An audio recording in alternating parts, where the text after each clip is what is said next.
Julle, ons gaan aan met Genesis 36, Esau en sy nakomelinge. En dit was die geskiedenis van Esau, dit is Edom. Esau het sy vroue geneem uit die dogters van Kanaan, Ada, die dogter van Elon, die Hetiet, en Oholibama, die dogter van Anna, die dogter van Sibeon, die Hewiet, en Basmat, die dogter van Ishmael, die suster van Nabayot, en Ada het vir Esau gebaar Elifias, en Basmat het gebaar Rahiel. En Olibama het gebaar Jehus, Jalem en Korach. Dit is die seuns van Esau, wat vir hom gebore is in die land van Kanaan. Toe neem Esau sy vroue en sy seuns, sy dogters, en al die mense van sy huis, sy vee, en al sy diere en al sy besittings, wat hy in die land van Kanaan verwerf het. Hy trek na die land weg van sy broer Jakob af, want hulle besittings was te groot om saam te woon, en die land van hulle vreemdelingskap kon hulle nie dra vanweë hulle vee nie. En Esau het gegaan woon in die gebergte van Seir. Esau, dit is Edom. En dit is dan die geskiedenis van Esau, die vader van die Edomite, in die gebergte van Seir. Dit is die name van die seuns van Esau: Elifas, die seun van Ada, die vrou van Esau; Reuel, die seun van Basmat, die vrou van Esau. Die seuns van Elifas was Teman, Omar, Sefo, Gatam en Kenas. En Timna was 'n byvrou van Elifas, die seun van Esau, en sy het Elifas gebaar, Amalek. Dit is die seuns van Ada, die vrou van Esau. En dit is die seuns van Reuel: Nahat, Serach, Sama en Misa. Dit was die seuns van Basmat, die vrou van Esau. En dit was die seuns van Oholibama, die dogter van Anna, die dogter van Sibeon, die vrou van Esau. Sy het vir Esau gebaar Jehus, Jalam en Korach. Dit is die stamhoofde onder die seuns van Esau. Die seuns van Elifas, die eersgeborenes van Esau, was die stamhoof van Teman, die stamhoof van Omar, die stamhoof van Sefo, die stamhoof van Kenas. En die stamhoof van Korach, die stamhoof van Gatam, die stamhoof van Amalek. Dit was die stamhoofde van Elifas in die land van Edom. Dit is die seuns van Ada. En dit is die seuns van Reuel, die seun van Esau. Die stamhoof van Nahat, die stamhoof van Serach, die stamhoof van Sama, die stamhoof van Misa. Dit is die stamhoofde van Reuel in die land van Edom. Dit is die seuns van Basmat, die vrou van Esau. En dit is die seuns van Olibama, die vrou van Esau, die stamhoof van Jehes, die stamhoof van Jalem, die stamhoof van Korach. Dit is die stamhoofde van Olibama, die dogter van Anna, die vrou van Esau. Die seuns van Esau, en dit is hulle stamhoofde. Dit is Edom. Dit is die seuns van Seir, die Horiet, die eerste inwoners van die land van Lotan en Sobal, en Sibeon en Anna, en Dison en Eser en Disan. Dit is die stamhoofde van die Horiete, die seuns van Seir in die land van Edom. En die seuns van Lotan was die Hori, die Hemam, die suster van Lotan, en Timna. Dit is die seuns van Sobal, Alwan, Manahat, Ebal, Sefo en Onam. En dit is die seuns van Sibeon, Aya en Anna. Dit is die Anna wat die warmfonteine in die woestyn gekry het, toe hy die esels van sy vader Sibeon opgepas het. En dit is die seuns van Anna. Dison, Olibama, was die dogter van Anna. En die seuns van Dison, Hemdan, Esban, Jetran en Keran. Dit is die seuns van Eser, Bilan, Saiwan en Akan. Dit is die seun van Dison, Is en Aran. Dit is die stamhoofde van die Horiete. Die stamhoof Lotan, die stamhoof Sobal, die stamhoof Sibeon, die stamhoof Anna, die stamhoof Dison, die stamhoof Esser, die stamhoof Disan. Dit is die stamhoofde van die Horite volgens die stamme van die land Seir. En dit is die konings wat geregeer het in die land van Edom, voordat daar 'n koning geregeer het oor die kinders van Israel. Bela, die seun van Beor, het geregeer in Edom. Die naam van die stad was Dinhaba. En na die dood van Bela het Jobab, die seun van Serach van Bosra, in sy plek geregeer. En na die dood van Joab het Husam uit die land van die Temanite in sy plek geregeer. En na die dood van Husam het Hadad, die seun van Bedad, wat in die Midianite verslaan het in die veld van Moab, in sy plek geregeer. En die naam van die stad was Avid. En na die dood van Hadad en Samla, Masreka, in sy plek regeer. En na die dood van Samla het Saul en Rehoboth aan die riviere in sy plek regeer. En na die dood van Saul het Baal-Hanan, die seun van Akbor, in sy plek regeer. En na die dood van Baal-Hanan, die seun van Akbor, het Hadar in sy plek geregeer. En die naam van die stad was Pau, en die naam van sy vrou was Metabeel, die dogter van Matred, die dogter van Mesahab. Dit is die name, die stamhoofde van Esau, volgens hulle geslagte, volgens hulle woonplekke, met hulle name en stamhoofde. Timna, die stamhoof van Alwa, die stamhoof Jetet, die stamhoof Olibama, die stamhoof Ela, die stamhoof Pinon, en die stamhoof Kenas, die stamhoof Teman, die stamhoof Misbar, die stamhoof Magdiel, die stamhoof Iram. Dit is die stamhoofde van Edom, volgens hulle verblyfplekke in die land wat hulle in besitting. Dit is Esau, die stamvader van die Edomite. Josef word deur die broers verkoop, hoofstuk 37.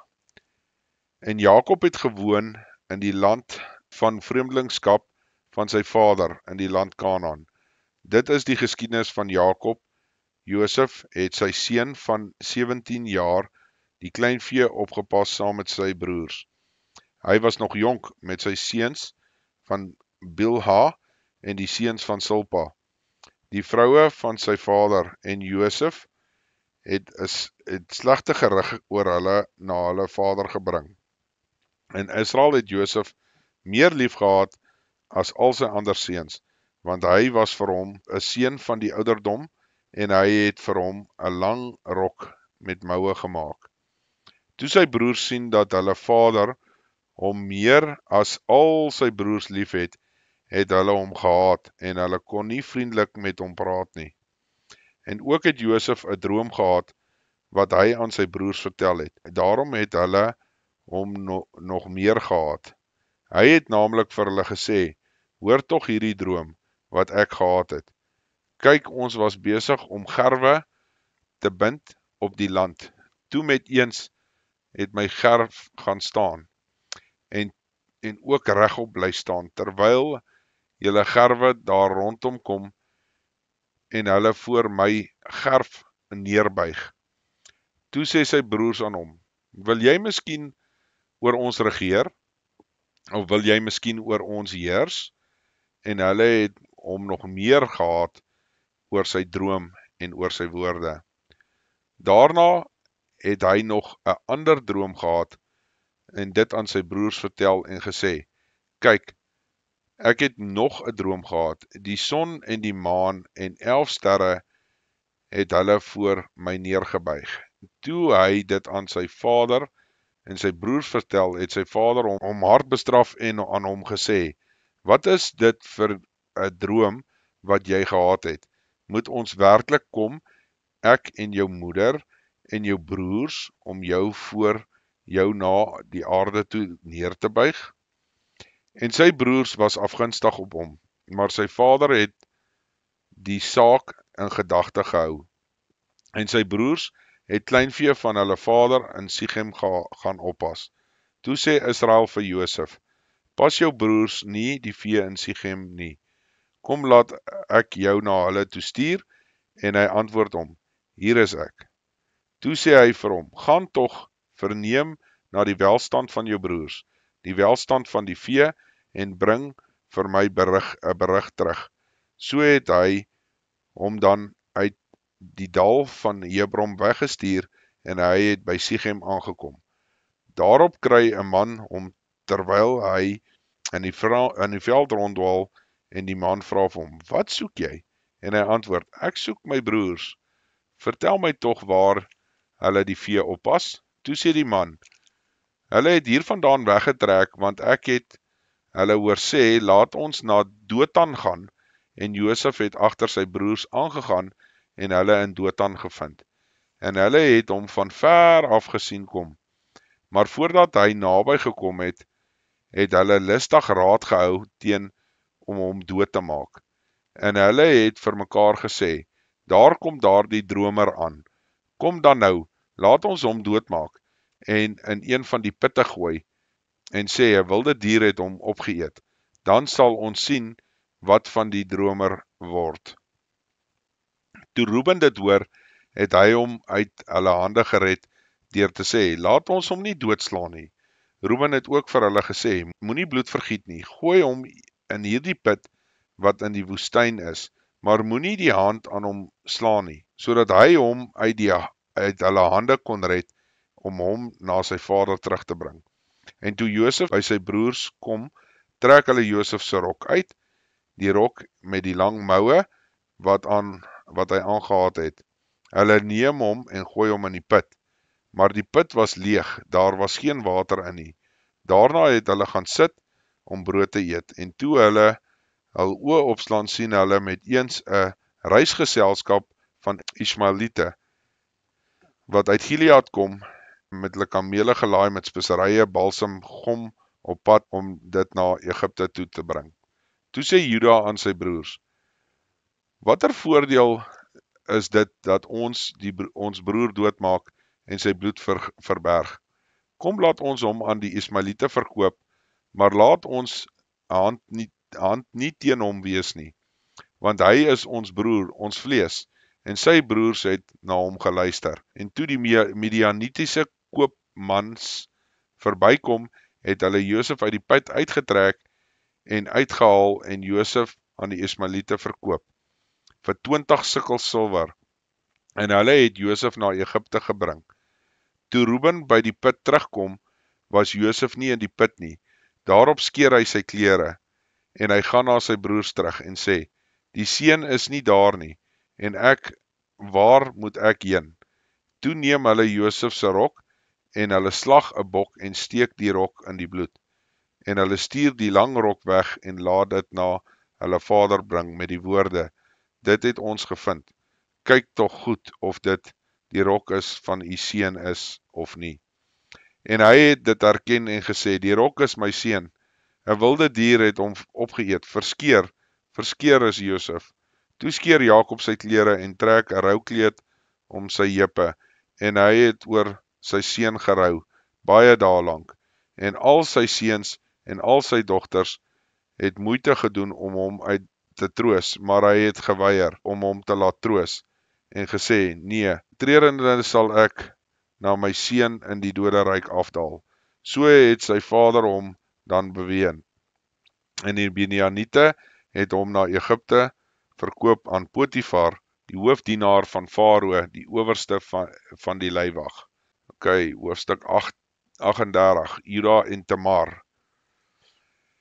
In die tyd het Juda afgetrek van sy broers af weg en uitgedraai na 'n man van Abdullam met die naam van Hira. En Juda het daar die dogter van 'n Kanaanitiese man gesien met haar naam Sua. En hy het met haar getrou en by haar ingegaan. Sy het bevrug geword en 'n seun gebaar, en sy het hom genoem. Daarna het sy weer bevrug geword en 'n seun gebaar en hom Onan genoem. En sy het nog weer 'n seun gebaar en hom Sela genoem. Sy was in Kisip toe sy hom gebaar het. En Juda het vir sy eersgeborene 'n vrou geneem en haar naam was Tamar. Maar die eersgeborene van Juda, het die Here mishaag en daarom het die Here hom laat sterwe. Toe sê Juda vir Onan, gaan in by die vrou van jou broer en sluit die swaars huwelik met haar en verwerk vir jou broer 'n nageslag. Maar Onan het nie geweet dat die nageslag nie syne sou wees nie, daarom het hy elke keer as hy by die vrou van sy broer ingegaan het, dit op die grond verderwe, om vir sy broer geen nageslag te gee nie. En dit was verkeerd in die oë van die Here, wat hy gedoen het. Daarom het hy hom ook laat sterwe. Toe sê Juda vir Tamar, sy skoondogter, bly 'n weduwee in die huis van jou vader, totdat my seun Sela groot is, want hy het gedink anders sterwe hy ook, soos sy broers. So het Tamar dan gaan woon in die huis van haar vader. En na verloop van 'n geruime tyd, het die dogter van Sua, die vrou van Juda, gesterwe. Toe Juda klaar getreur het, het hy opgegaan na die skeerders van sy kleinvee na Timna toe. Hy het en sy vriend Ira, die Adullamiet, en hulle het Tamar te kenne gegee en gesê, kyk, jou skoonvader gaan op na Timna om sy kleinvee te skeer.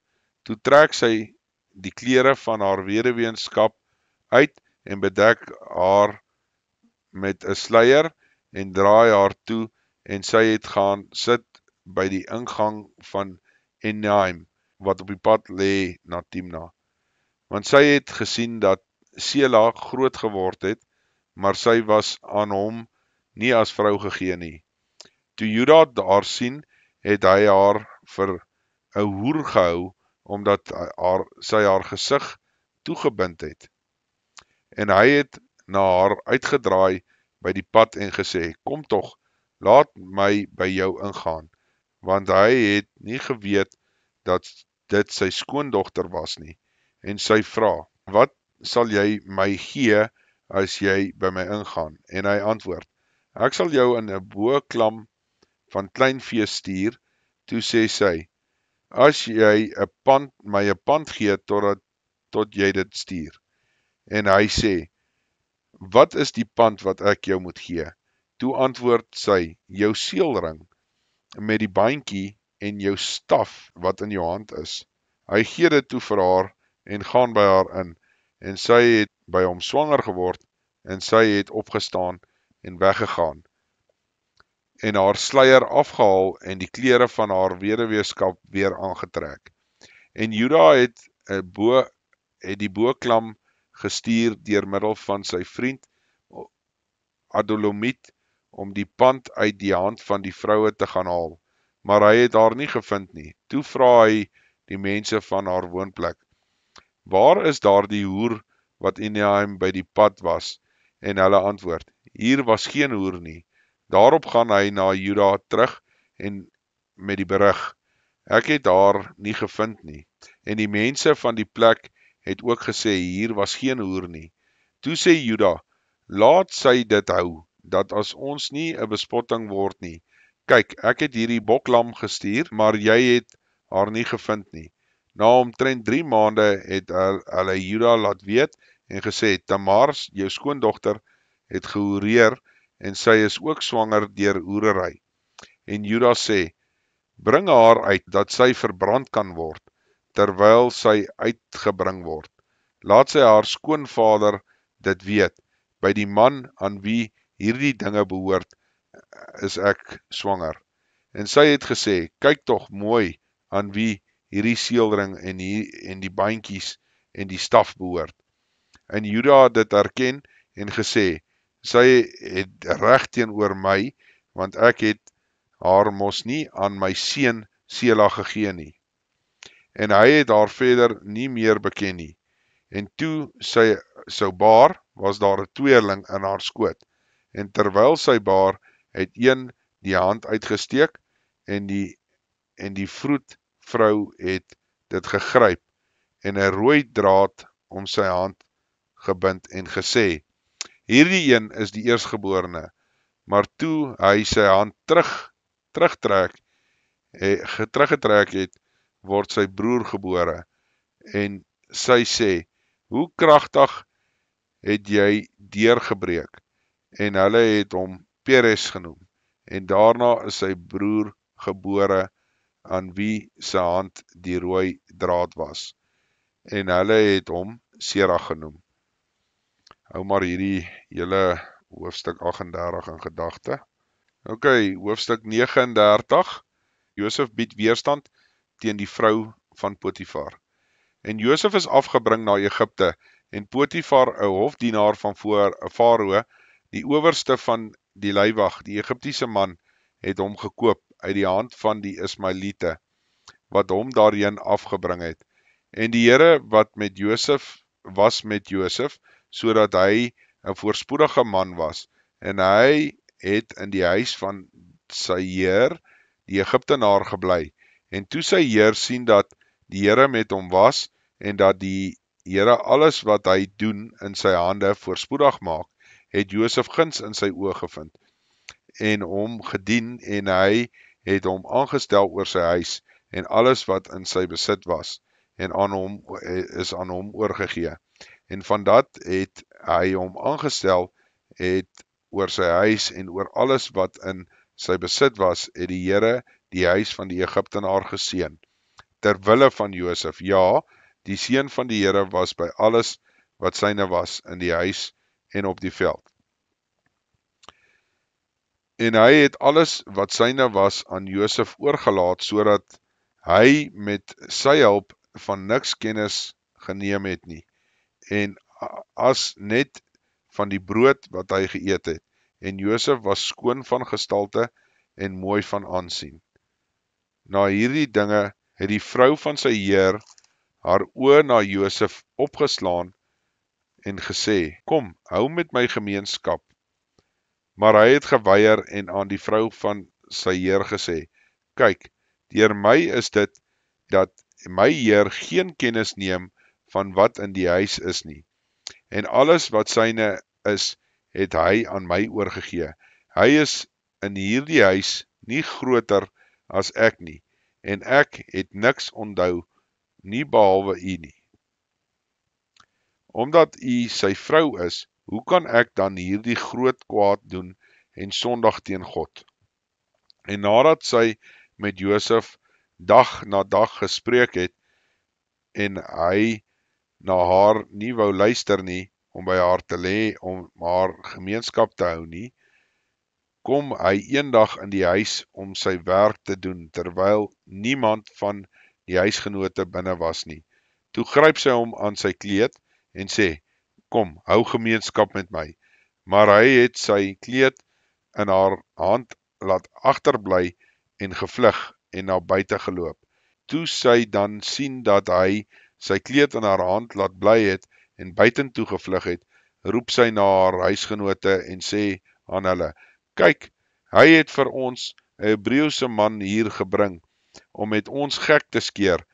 Hy het na my gekom om met my gemeenskap te hê, en ek het hard geskree. En toe hy hoor dat ek my stem verhef en skree, het hy sy kleed by my laat agterbly en gevlug na buite geloop. En sy het sy kleed by haar neergelê totdat sy heer tuis gekom het. En sy het hom met dieselfde woorde aangespreek en gesê, die Hebreëse knegt wat jy vir ons gebring het na my gekom om met my die gek te skeer. En toe ek my stem verhef en skree, het hy sy kleed by my laat agterbly en na buite gevlug. Toe sy heer die woorde hoor waarmee sy vrou hom aanspreek, so en so het jou knegt aan my gedoen, het hy baie kwaad geword. En die heer van Josef het hom laat vang en hom in die gevangenis gesit, en op die plek waar in die gevangenis van die koning opgesluit was. En hy was daar in die gevangenis. Maar die Here was met Josef, en hy het goedertierenheid aan hom bewys, en hom guns verleen in die oë van die owerste van die gevangenis. En die owerste van die gevangenis het almal wat in die gevangenis opgesluit was, aan Josef toevertrou, en alles wat daar te doen was, het hy gedoen. Die owerste van die gevangenes het glad nie na iets omgekyk wat aan hom toevertrou was nie, omdat die Here met hom was, en wat hy gedoen het, het die Here voorspoedig laat wees.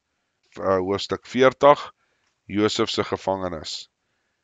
Na hierdie dinge het die skinker van die koning van die Egipte en die bakker hulle misgaan jeens hulle heer die koning van Egipte, sodat Farao baie kwaad geword het vir sy 2 hoofdienaars, die voormanne van die skinkers en die voorman van die bakkers.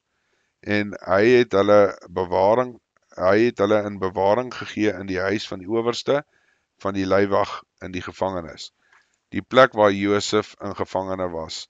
Die owerste van die leiwag het Josef by hulle aangestel om hulle te bedien, en hulle was 'n tyd lank in bewaring, en hulle het albei 'n droom gehad, elkeen sy droom in dieselfde nag, elkeen 'n droom met die besondere betekenis. Die skinker het die bakker van die koning van Egipte, wat in die gevangenis gevange gesit het, en Josef het die volgende môre by hulle gekom en gesien dat hulle ontsteld was. En toe vra die hoofdienaars van Farao, wat by hom in bewaring was in die huis van sy heer, en sê, waarom lyk julle aangesig vandag so droewig? En hulle antwoord hom, ons het 'n droom gehad, en daar is niemand wat dit kan uitlê nie. En Josef vra hulle, is uitlegging nie 'n saak van God nie? Vertel my tog. Toe vertel die voorman van die skinkers aan Josef die droom. Sê vir hom, in die droom was daar 'n wingerdstok voor my, en aan die wingerdstok was daar 3 ranke, en skaars het hy gebot, of sy bloeisels was uit, sy trosse het ryp druiwe geword, en die beker van Farao was in my hand, en ek het die druiwe geneem, en dit in die beker van Farao uitgedruk, en die beker in die hand van Farao gegee. Toe sê Josef vir hom, dit is die uitleg daarvan, die 3 ranke is 3 dae. Binne 3 dae sal Farao jou hoof verhef, en jou in jou range herstel, en jy sal die beker aan Farao in sy hand gee, net soos vroeër toe jy sy skinker was. Hou my tog net in gedagte as dit met jou goed gaan, en bewys my tog guns, en maak melding van my by Farao, bring my uit hierdie huis uit. Want ek is gesteel, ja, gesteel, uit die land van die Hebreërs, en ek het hier ook niks gedoen, dat hulle my in die gevangenis gesit het nie. Toe die voorman van die bakkers sien, dat hy gunstige uitlegging gegee het, sê hy aan Josef ook in my droom, toe was daar 3 mandjies met witbrood op my hoof, en in die boonste mandjie was allerhande eetware vir Farao, deur die bakkers klaargemaak, en die voëls het dit uit die mandjie bo op my hoof weggepik. Toe antwoord Josef en sê, dit is 'n uitleg daarvan. Die 3 mandjies is 3 dae. Binne 3 dae sal Farao jou hoof boor jou verhef, hy sal jou aan 'n paal ophang, en die voëls sal van jou vleis van jou af wegpik. En op die 3de dag, die verjaarsdag van Farao, het hy 'n maaltyd vir al sy dienaars berei, en die hoof van die voorman van die skinkers en die hoof van die voorman van die bakkers, te midde van sy dienaars verhef. En hy het die voorman van die skinkers herstel in sy skinkerskap, sodat hy die beker in die hand van Farao kon gee. Maar die voorman van die bakkers het hy opgehang, soos Josef dit aan hom uitgelê het, en die voorman van die skinkers het nie aan Josef gedink nie, maar hom vergeet. Tot sover.